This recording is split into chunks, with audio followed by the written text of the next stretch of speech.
آپ اس کے ہاں چلے جائیں اور اس سے بات کریں۔ الناصر نے کہا، اسے صاف الفاظ میں بتا دیں کہ خلیفہ قوم کی عزت کا نشان ہوتا ہے، لیکن اس کا حکم نہیں چل سکتا، خصوصاً اس صورت میں جب حالات جنگی ہیں اور دشمن کا خطرہ باہر سے بھی ہے اور اندر سے بھی موجود ہے۔ میں تو یہاں تک مشورہ دوں گا کہ اس کے محافظ دستے کی نفری کم کر دیں، سوڈانی حبشیوں کی جگہ مصری دستہ رکھیں اور اس کے محل کے اخراجات کم کریں۔ میں اس کے نتائج سے آگاہ ہوں، ہمیں مقابلہ کرنا ہی پڑے گا، ہمیں اللہ پر بھروسہ رکھنا چاہیے۔ میں نے ہمیشہ اپنے اللہ پر بھروسہ کیا ہے، سلطان ایوبی نے کہا، خدائے ذوالجلال مجھے اس ذلت سے بھی بچا لے گا۔ دربان اندر آیا، سب نے اس کی طرف دیکھا۔ اس نے کہا، صحرا کے گشتی دستے کے کماندار اپنے 3 سپاہیوں کے ساتھ آئے ہیں، وہ 2 سوڈانیوں کی لاشیں لائے ہیں۔ سب نے دربان کی مداخلت کو اچھی نظر سے نہ دیکھا۔ اس وقت سلطان ایوبی بڑے ہی اہم اور خفیہ اجلاس میں مصروف تھے، لیکن سلطان نے درباری سے کہا، انہیں اندر بھیج دو۔ سلطان ایوبی نے اپنے دربان سے کہہ رکھا تھا کہ جب بھی اسے کوئی ملنے آئے وہ انہیں اطلاع دے، اور اگر رات اسے جگانے کی ضرورت محسوس ہو تو فوراً جگا لے۔ سلطان کوئی بات، کوئی ملاقات التوا میں نہیں ڈالا کرتے تھے۔ عہدیدار اندر آیا، اس کا چہرہ گرد سے اٹا ہوا اور تھکا تھکا نظر آتا تھا۔ سلطان ایوبی نے اسے بٹھایا اور دربان سے کہا کہ اس کے لیے پینے کے لیے کچھ لے آؤ۔ عہدیدار نے سلطان کو بتایا کہ اس کے گشتی سنتریوں نے 4 سوڈانی حبشیوں سے ایک مغویہ لڑکی کو چھڑانے کی کوشش میں 2 کو تیروں سے مار ڈالا ہے اور وہ لڑکی کو اٹھا کر بھاگ گئے ہیں۔ عہدیدار نے بتایا کہ سنتریوں کے بیان کے مطابق لڑکی خانہ بدوش یا کسی عام گھرانے کی نہیں تھی، وہ بہت ہی امیر لگتی تھی، اور اس نے کہا کہ وہ خلیفہ کی ملکیت ہے۔ معلوم ہوتا ہے، سلطان ایوبی نے کہا، خدائے ذوالجلال میری مدد کو آ گیا ہے۔ وہ باہر نکل گئے۔ کمرے میں بیٹھے ہوئے سب حاکم ان کے پیچھے چلے گئے۔ باہر زمین پر 2 لاشیں پڑی تھیں۔ ایک لاش پیٹ کے بل تھی، اس کے پیٹھ میں تیر اترا ہوا تھا۔ دوسری لاش کی گردن میں تیر پیوست تھا۔ پاس 3 سپاہی کھڑے تھے۔ انہوں نے امیر مصر کو، جو ان کا سالار اعلیٰ بھی تھا، شاید پہلی بار دیکھا تھا۔ وہ فوجی انداز سے سلام کر کے پرے ہٹ گئے۔ سلطان ایوبی نے ان کے سلام کا صرف جواب ہی نہیں دیا بلکہ ان سے ہاتھ ملایا اور کہا، یہ شکار کہاں سے مار کے لائے ہو مومنو؟ اس سنتری نے، جس نے چٹان سے تیر چلا کر 2 آدمیوں کو مارا تھا، سلطان ایوبی کو سارا واقعہ پوری تفصیل سے سنا دیا۔ کیا یہ ممکن ہو سکتا ہے کہ وہ لڑکی خلیفہ ہی کی داشتہ ہو؟ سلطان ایوبی نے اپنے مشیروں سے پوچھا۔ معلوم یہی ہوتا ہے، علی بن سفیان نے کہا۔ ان کے خنجر دیکھیے۔ اس نے 2 خنجر سلطان ایوبی کو دکھائے۔ جس وقت سپاہی واقعہ سنا رہا تھا، علی بن سفیان لاشوں کی تلاشی لے رہا تھا۔ انہوں نے سوڈان کا قبائلی لباس پہن رکھا تھا۔ کپڑوں کے اندر ان کے کمر بند تھے، جس کے ساتھ ایک خنجر تھا۔ یہ خلیفہ کے حفاظتی دستے کے خاص ساخت کے خنجر تھے۔ ان کے دستوں پر قصر خلافت کی مہریں لگی ہوئی تھیں۔ علی بن سفیان نے کہا، اگر انہوں نے یہ خنجر چوری نہیں کیے تو یہ دونوں قصر خلافت کے حفاظتی دستے کے سپاہی ہیں۔ یہ کہا جا سکتا ہے کہ لڑکی وہی ہے جو خلیفہ کے حرم سے اغوا ہوئی ہے، اور اغوا کرنے والے خلیفہ کے محافظوں سے ہیں۔ لاشیں اٹھواؤ اور خلیفہ کے پاس لے چلو، سلطان ایوبی نے کہا۔ پہلے یقین کر لیا جائے کہ یہ واقعی خلیفہ کے محافظوں میں سے ہیں، علی بن سفیان نے کہا، اور وہاں سے چلا گیا۔ زیادہ وقت نہیں گزرا تھا، علی بن سفیان کے ساتھ قصر خلافت کا ایک کماندار آ گیا۔ اسے دونوں لاشیں دکھائی گئیں۔ اس نے انہیں پہچان لیا اور کہا، یہ دونوں محافظ دستے کے سپاہی ہیں، گزشتہ 3 روز سے چھٹی پر تھے۔ ان کی چھٹی 7 دن رہتی تھی۔ کوئی اور سپاہی بھی ہے چھٹی پر؟ سلطان ایوبی نے پوچھا۔ 2 اور ہیں۔ کیا وہ ان کے ساتھ چھٹی پر گئے تھے؟ اکٹھے گئے تھے، کماندار نے جواب دیا، اور ایک ایسا انکشاف کیا جس نے سب کو چونکا دیا۔ اس نے کہا، یہ سوڈان کے ایسے قبیلے سے تعلق رکھتے ہیں جو خونخواری میں مشہور ہے۔ ان میں فرعون کے وقت کی کچھ رسمیں چلی آ رہی ہیں۔ یہ قبیلہ ہر 3 سال بعد ایک جشن مناتا ہے۔ یہ ایک میلہ ہوتا ہے جو 3 دن اور 3 راتیں رہتا ہے۔ دن ایسے مقرر کرتے ہیں کہ چوتھی رات چاند پورا ہوتا ہے۔ میلے میں وہ لوگ بھی ہوتے ہیں جن کا اس قبیلے کے ساتھ کوئی تعلق نہیں ہوتا، وہ صرف عیاشی کے لیے جاتے ہیں۔ میلے میں لڑکیوں کی خرید و فروخت کے لیے باقاعدہ منڈی لگتی ہے۔ اس میلے سے 1 ماہ پہلے ہی ارد گرد بلکہ قاہرہ تک کے لوگ جن کی بیٹیاں جوان ہو گئی ہوں ہوشیار اور چوکس ہو جاتے ہیں۔ وہ لڑکیوں کو باہر نہیں جانے دیتے۔ ان دنوں خانہ بدوش بھی اس علاقے سے دور چلے جاتے ہیں۔ لڑکیاں اغوا ہوتی ہیں اور اس میلے میں فروخت ہو جاتی ہیں۔ یہ چاروں سوڈانی اسی میلے کے لیے چھٹی پر گئے تھے۔ میلہ 3 روز بعد شروع ہو رہا ہے۔ کیا ان کے متعلق یہ کہا جا سکتا ہے کہ خلیفہ کے حرم کی لڑکی کو انہوں نے اغوا کیا ہوگا؟ علی بن سفیان نے پوچھا۔ میں یقین سے نہیں کہہ سکتا، کماندار نے جواب دیا۔ یہ کہہ سکتا ہوں کہ ان دونوں میں اس قبیلے کے لوگ جان کا خطرہ مول لے کر بھی لڑکیاں اغوا کرنے کی کوشش کرتے ہیں، اور یہ خونخوار اتنے ہیں کہ اگر کسی لڑکی کے وارث میلے میں چلے جائیں اور اپنی لڑکی لینے کی کوشش کریں تو انہیں قتل کر دیا جاتا ہے۔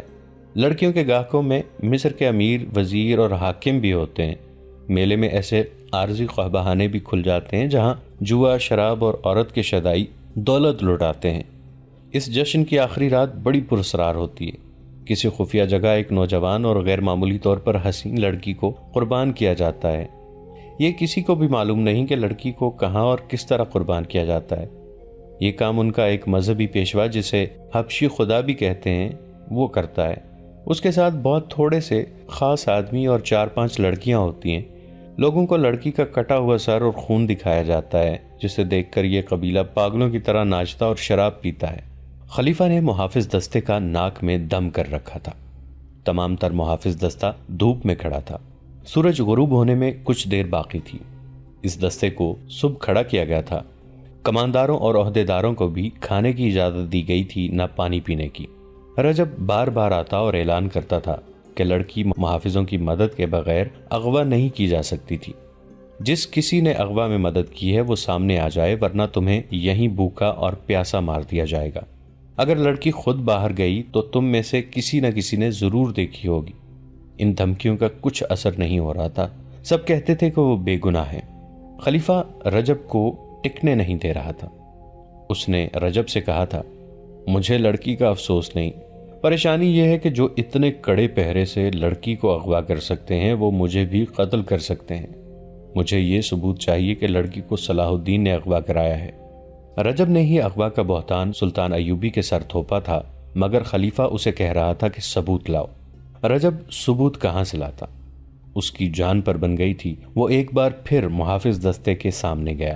غصے سے وہ باولا ہوا جا رہا تھا۔ وہ کئی بار دی ہوئی دھمکی ایک بار پھر دینے ہی لگا تھا کہ دروازے پر کھڑے سنتریوں نے دروازے کھول دیے اور اعلان کیا، امیر مصر تشریف لا رہے ہیں۔ بڑے دروازے میں سلطان ایوبی کا گھوڑا داخل ہوا۔ اس کے آگے 2 محافظ سواروں کے گھوڑے تھے، 8 سوار پیچھے تھے، ایک دائیں اور ایک بائیں تھا۔ ان کے پیچھے سلطان ایوبی کے حاکم اور مشیر تھے، ان میں علی بن سفیان بھی تھا۔ رجب نے خلیفہ کو اطلاع بھیج دی کہ سلطان ایوبی آئے ہیں۔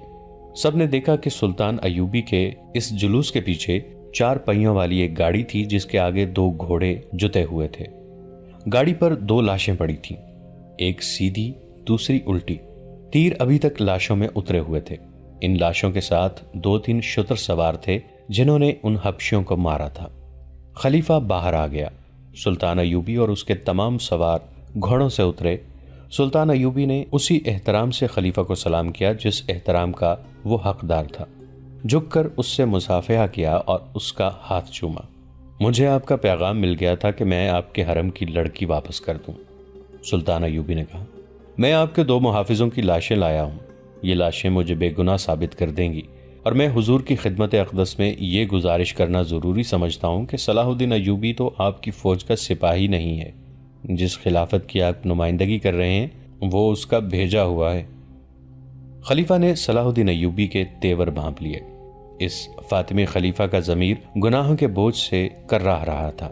وہ سلطان ایوبی کی باروب اور پرجلال شخصیت کا سامنا کرنے کے قابل نہیں تھا۔ اس نے سلطان ایوبی کے کندھے پر ہاتھ رکھ کر کہا، میں تمہیں اپنے بیٹوں سے زیادہ عزیز سمجھتا ہوں صلاح الدین، اندر آؤ، میری حیثیت ابھی ملزم کی ہے۔ سلطان ایوبی نے کہا، مجھے ابھی صفائی پیش کرنی ہے کہ میں اغوا کا ملزم نہیں ہوں۔ خدائے ذوالجلال نے میری مدد فرمائی ہے اور 2 لاشیں بھیجی ہیں۔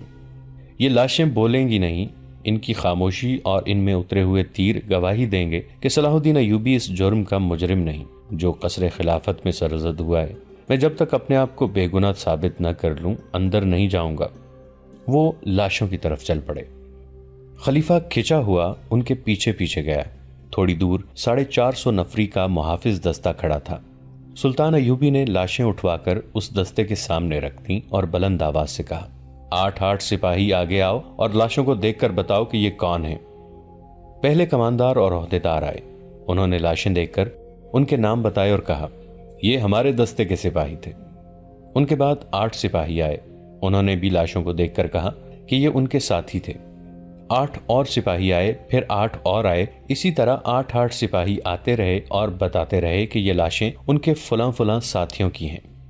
صلاح الدین، خلیفہ نے کہا، میں نے مان لیا کہ یہ لاشیں قصر خلافت کے 2 محافظوں کی ہیں۔ میں اس سے آگے سننا چاہتا ہوں کہ انہیں کس نے ہلاک کیا ہے۔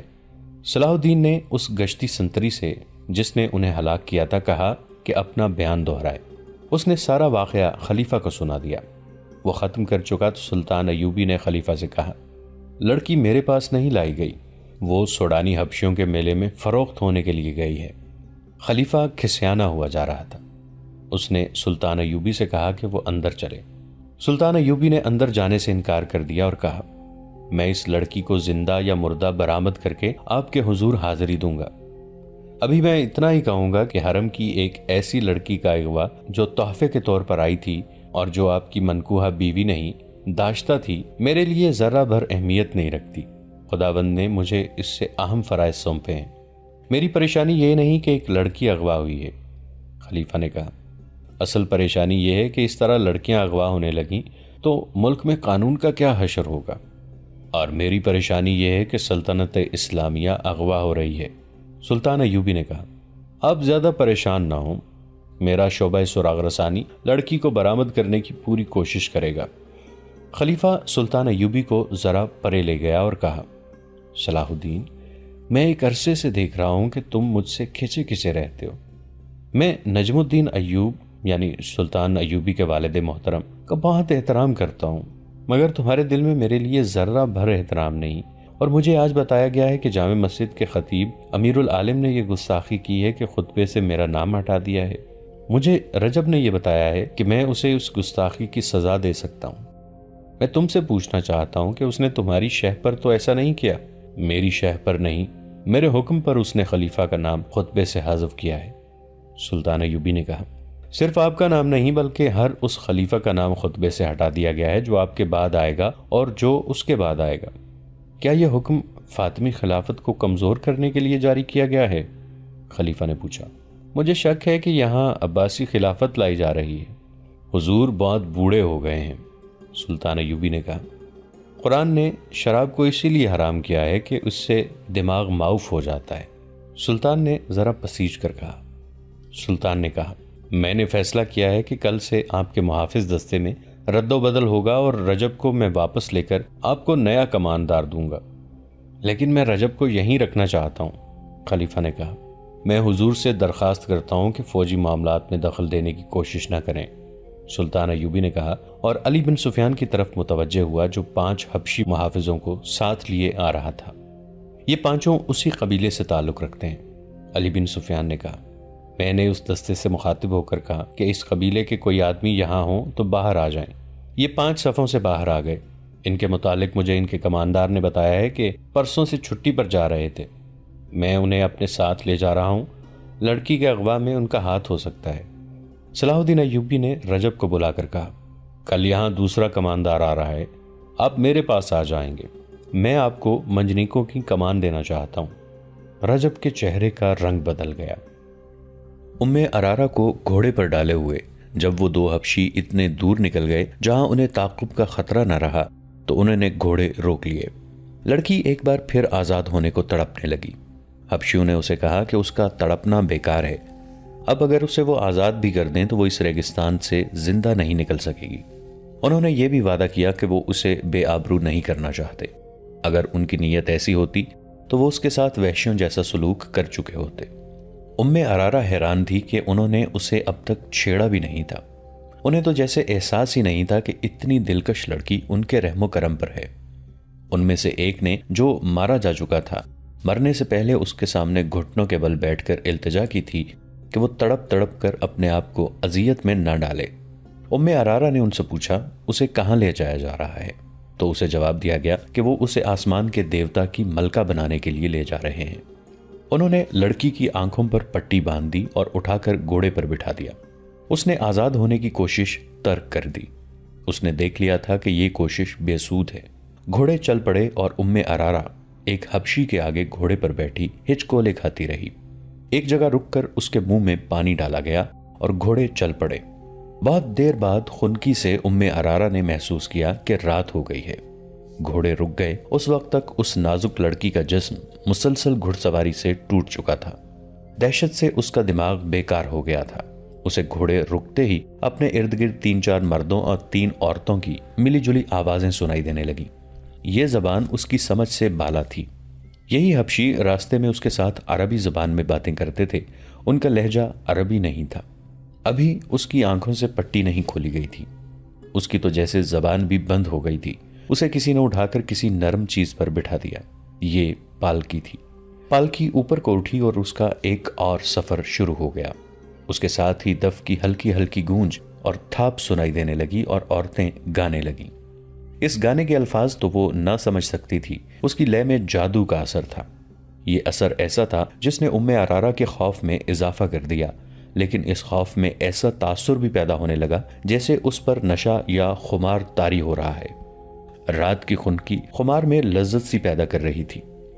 ارارا نے یہ چاہتے ہوئے کہ وہ پالکی سے کود جائے اور بھاگ اٹھے اور یہ لوگ اسے جان سے مار دیں، اس نے ایسی جرت نہ کی۔ وہ محسوس کر رہی تھی کہ وہ ان انسانوں کے قبضے میں نہیں بلکہ کوئی اور ہی طاقت ہے جس نے اس پر قابو پا لیا ہے اور اب وہ اپنی مرضی سے کوئی حرکت نہیں کر سکے گی۔ وہ محسوس کرنے لگی کہ پالکی بردار سیڑھیاں چڑھ رہے ہیں۔ وہ چڑھتے گئے۔ کم و بیش 30 سیڑھیاں چڑھ کر وہ ہموار چلنے لگے اور چند قدم چل کر رک گئے۔ پالکی زمین پر رکھ دی گئی۔ ارارا کی آنکھوں سے پٹی کھول کر کسی نے اس کی آنکھوں پر ہاتھ رکھ دیے۔ تھوڑی دیر بعد ان ہاتھوں کی انگلیاں کھلنے لگیں اور لڑکی کو روشنیاں دکھائی دینے لگیں۔ آہستہ آہستہ ہاتھ اس کی آنکھوں سے ہٹ گئے۔ وہ ایک ایسی عمارت میں کھڑی تھی جو ہزاروں سال پرانی نظر آتی تھی۔ گول ستون اوپر تک چلے گئے تھے۔ ایک وسیع ہال تھا جس پر فرش روشنیوں میں چمک رہا تھا۔ دیواروں کے ساتھ ڈنڈے سے لگے ہوئے تھے اور ان ڈنڈوں کے سروں پر مشعلوں کے شعلے تھے۔ اندر کی فضا میں ایسی خوشبو تھی جس کی مہک اس کے لیے نئی تھی۔ دف کی ہلکی ہلکی تھاپ اور عورتوں کا گیت اسے سنائی دے رہا تھا۔ یہ تھاپ اور یہ لے ہال میں ایسی گونج پیدا کر رہی تھی جس میں خواب کا تاثر تھا۔ اس نے سامنے دیکھا ایک چبوترا تھا جس کی 8-10 سیڑھیاں تھیں۔ چبوترے پر پتھر کے بت کا منہ اور سر تھا۔ اس کی ٹھوڑی کے نیچے تھوڑی سی گردن تھی۔ ٹھوڑی سے ماتھے تک یہ پتھر کا چہرہ قداور انسان سے بھی 1.5-2 فٹ اونچا تھا۔ منہ کھلا ہوا تھا جو اتنا چوڑا تھا کہ ایک آدمی ذرا سا جھک کر اس میں داخل ہو سکتا تھا۔ منہ میں سفید دانت بھی تھے۔ یوں لگتا تھا جیسے یہ چہرہ قہقہے لگا رہا ہو۔ اس کے دونوں کانوں سے ڈنڈے نکلے ہوئے تھے جن کے باہر والے سروں پر مشعلیں جل رہی تھیں۔ اچانک اس کی آنکھیں جو کم و بیش گز گز بھر چوڑی تھیں چمکنے لگیں۔ ان سے روشنی پھوٹنے لگی۔ عورتوں کے گیت کی لے بدل گئی۔ دف کی تھاپ میں جوش پیدا ہو گیا۔ پتھر کے منہ کے اندر روشنی ہو گئی۔ لمبے لمبے سفید چوغے پہنے ہوئے 2 آدمی جھک کر منہ سے باہر آئے۔ منہ کے آگے 3 سیڑھیاں تھیں۔ ان آدمیوں کے رنگ سیاہ اور سروں پر پرندوں کے لمبے لمبے اور رنگا رنگ پر بندھے ہوئے تھے۔ منہ سے باہر آ کر ایک دائیں طرف اور ایک بائیں طرف کھڑا ہو گیا۔ دوستو، آج کے لیے اتنا ہی۔ اسی کہانی کی اگلی قسط کے ساتھ بہت جلد حاضر ہوں گے۔ نیچے کامنٹ سیکشن میں اپنی رائے کا اظہار ضرور کیجیے گا۔ ہمارے اس چینل کو سبسکرائب کر کے نیچے موجود بیل آئیکن کو بھی ضرور کلک کیجیے گا۔ اگلی ملاقات تک کے لیے ہمارا اور آپ کا اللہ نگہبان۔